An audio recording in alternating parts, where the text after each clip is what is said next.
Hello guys, তোমরা সবাই কেমন আছো? আশা করি তোমরা সবাই ভালো আছো। আজকে রান্না করবো আমি আর মাছ। তার জন্য নিয়ে নিচ্ছি মাছ, আর এদিকে নিয়ে নিচ্ছি শুকনো লঙ্কা, রসুন আর আদার একটা আলু কেটে নিয়েছি। দেখো মাছগুলোতে আমি দিয়ে দিলাম লবণ আর হলুদ, আর কড়াই গরম হয়ে গেছে। মাছটা মেখে তারপর দিয়ে দিয়েছি কড়াইয়ে ভাজতে। আর এদিকে দেখো মিক্সির বাটিতে সব একে একে দিয়ে বেটে নিব। তারপরে এদিকে মাছগুলো ভাজা হয়ে গেলে আমি আলুগুলো ভেজে নিব। দেখো আলুগুলো লাল লাল করে ভেজে নিব। তারপরে ওই তেলের মধ্যে আর একটু তেল দিয়ে পেঁয়াজ কুচিগুলো দিয়ে দিব। পেঁয়াজগুলো লাল লাল করে ভেজে নিব। তারপর দিয়ে দেব বেটে রাখা মশলাটা।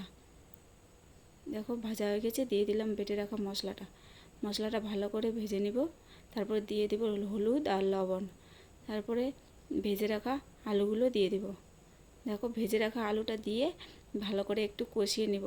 তারপর দিয়ে দেব জল দিয়ে জলটা ফুটে গেলে দিয়ে দেব আমি ভাজা মাছগুলো। দেখো দিয়ে দিলাম ভাজা মাছগুলো। তারপরে আবার কিছুক্ষণ ফুটিয়ে দিয়ে দেব গরম মশলাটা দিয়ে আমি নামিয়ে নেব। দেখো কি সুন্দর কালার হয়।